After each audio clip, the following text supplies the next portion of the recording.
Alvíceras, Alvíceras, Bíblia de Navarra, livro de Gênesis, capítulo 1, versículo 1. Eu leio aqui fazendo a tradução do espanhol para o português.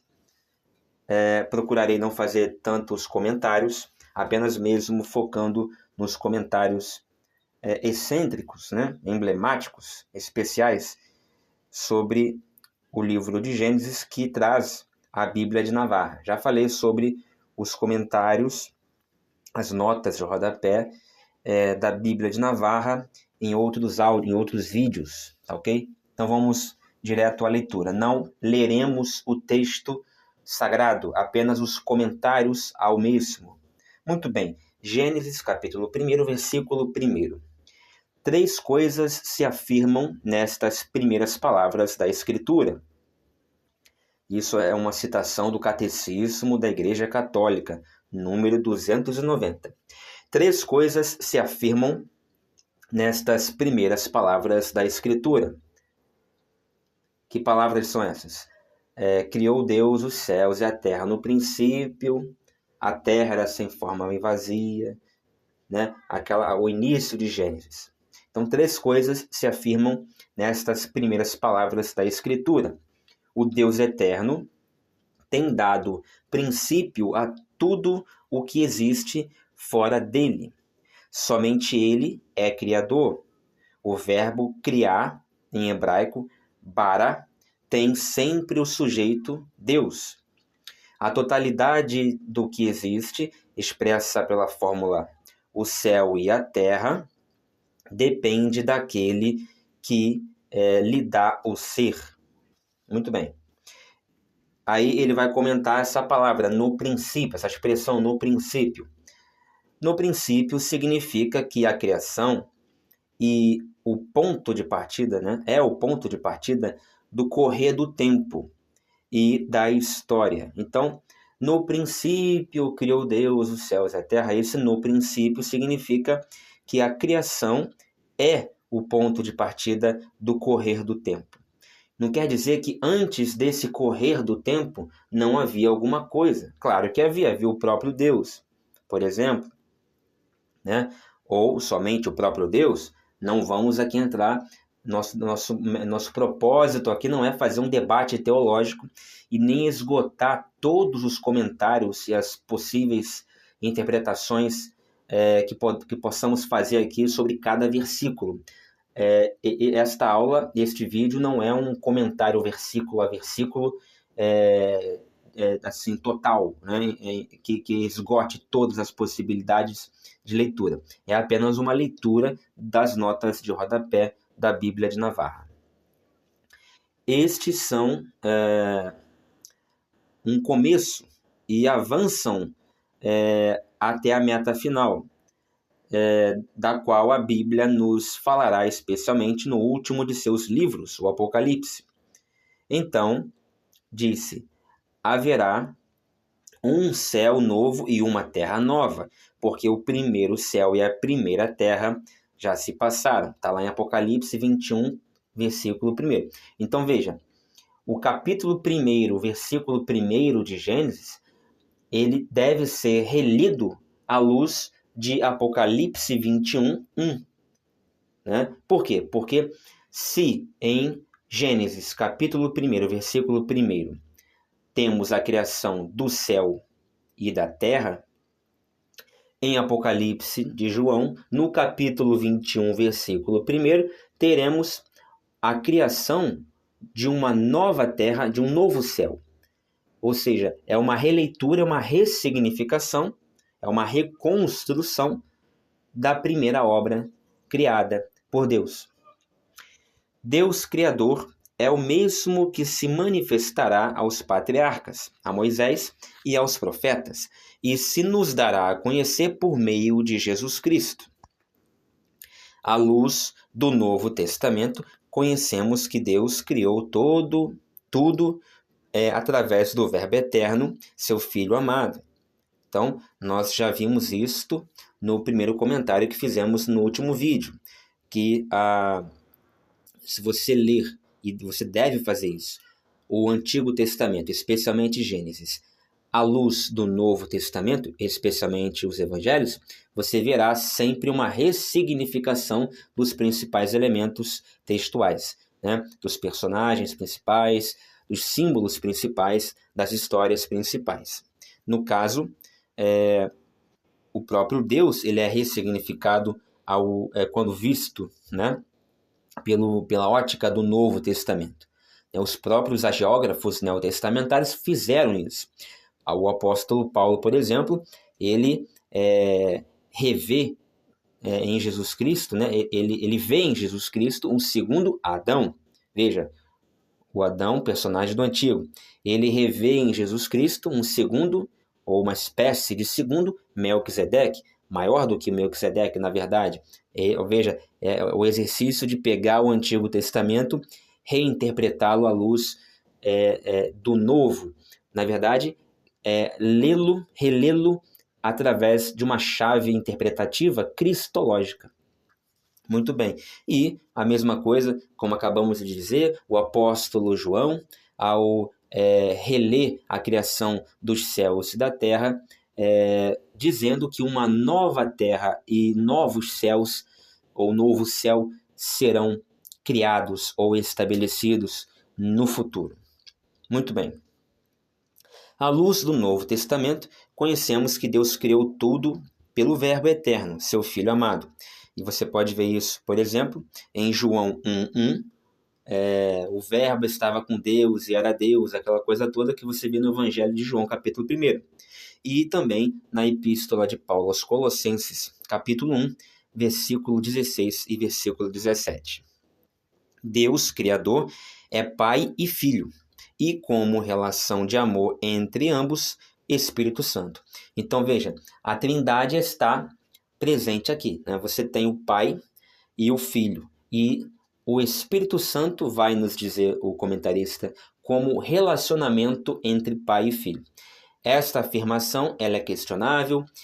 Eu recomendo como um dos principais livros para você compreender a Trindade, estudá-la bastante a fundo, observando, conhecendo os olhares diferentes que existem, né, sobre o relacionamento trinitário. Eu recomendo que você leia do Deus Único e Verdadeiro, o Deus Único e Verdadeiro, do Dom Ladária, né? Dom Ladária, católico, escreveu esse livro de 400 e poucas páginas aqui em língua portuguesa, publicado pelas edições Loyola.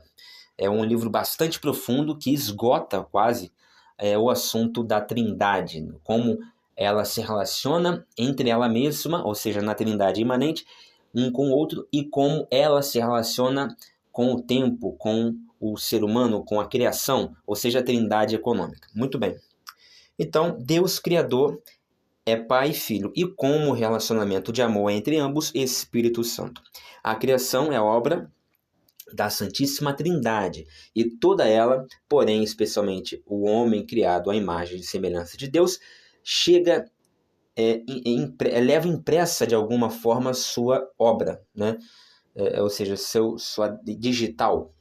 Ou seja, a criação principal, que é a criação humana, carrega dentro de si esse DNA divino. Alguns padres da igreja, como Santo Agostinho, Santo Ambrósio e São Basílio, à luz do Novo Testamento, viram na expressão no princípio um sentido mais profundo, né?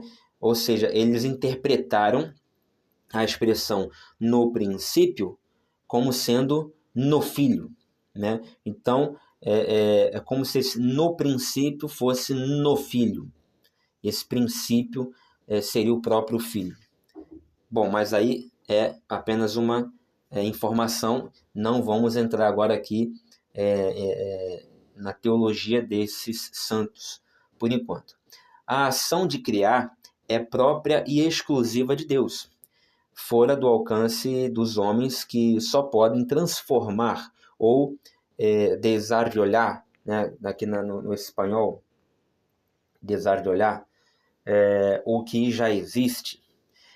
Nas narrações de outras religiões do Antigo Oriente Próximo, sobre a criação, se dizia que o mundo e os deuses surgiram da matéria pré-existente. A Bíblia, em troca, recorrendo à revelação progressiva do mistério da criação à luz da eleição de Israel e da aliança de Deus com os homens, afirma rotundamente que tudo foi criado por Deus. Daí se concluirá mais tarde que a criação foi a partir do nada.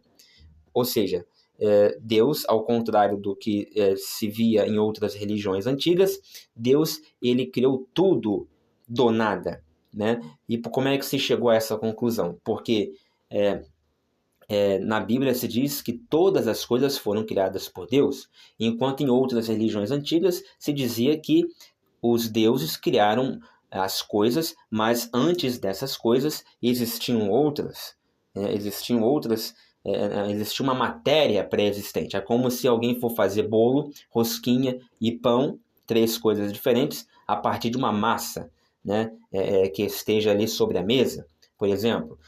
Então, assim, a matéria da rosquinha, do bolo e do pão é uma matéria pré-existente, já existia, que é a massa, informe. Isso era assim em outras religiões antigas. Agora, a religião judaica, a religião israelita antiga, da qual saiu o cristianismo, pensava diferente, ocorria diferente ali. O que ocorria era que Deus ele fizera todas as coisas e não havia essa matéria pré-existente que existia na concepção de outras religiões. Não existia nenhuma matéria pré-existente. Ex nihilo foi uma criação do nada. Do nada. Te rogo, filho meu, que veja, que olhe o céu e a terra e tudo o que há nos céus, e sepas que a partir do nada o Filho é o Filho de Deus. Ou seja, segunda Macabeus, parece, capítulo 7, versículo 28. Este poder criador de Deus é capaz também de dar ao homem pecador um coração puro, conforme nos dá Salmos 51, versículo 12. Dar a vida do corpo aos que já morreram e a luz aos que têm fé, a luz da fé aos que desconhecem, conforme 2 Coríntios 4, 6.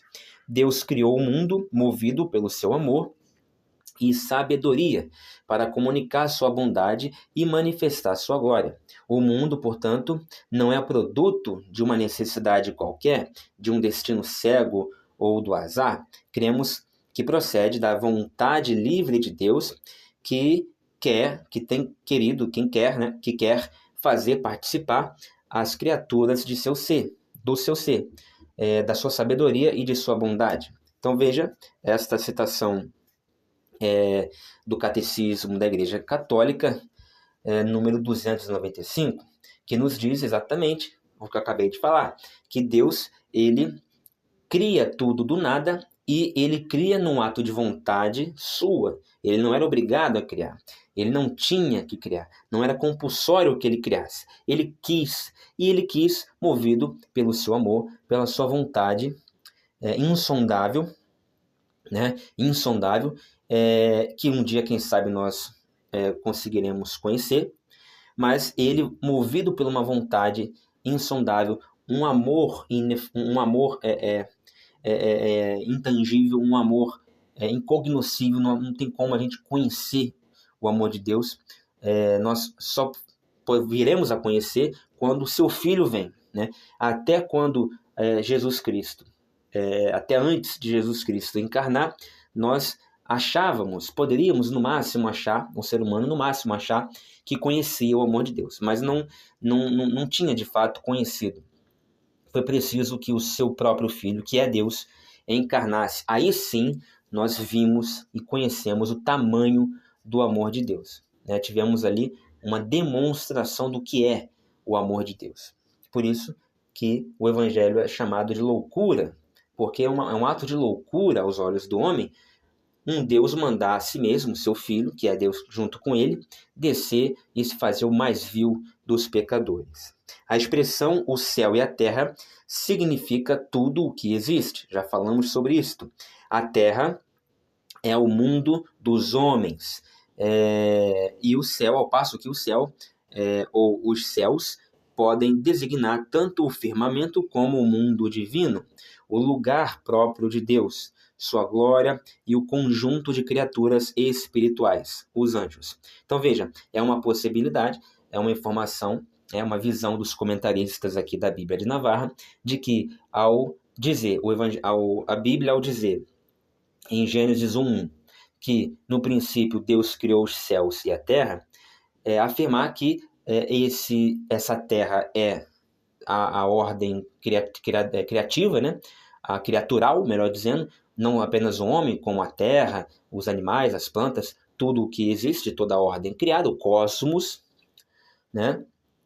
E céus, nesse versículo, segundo os comentaristas, estaria designando o outro cosmos, né? Ou seja, a outra parte da criação, só que em outro plano, não no plano terreno, no plano das coisas materiais, mas do plano imaterial e espiritual. Ou seja, segundo os comentaristas da Bíblia de Navarra, quando Deus criou as coisas materiais aqui na terra, inclusive o homem, ele também criou as coisas espirituais, o próprio céu, os anjos, etc, etc, etc.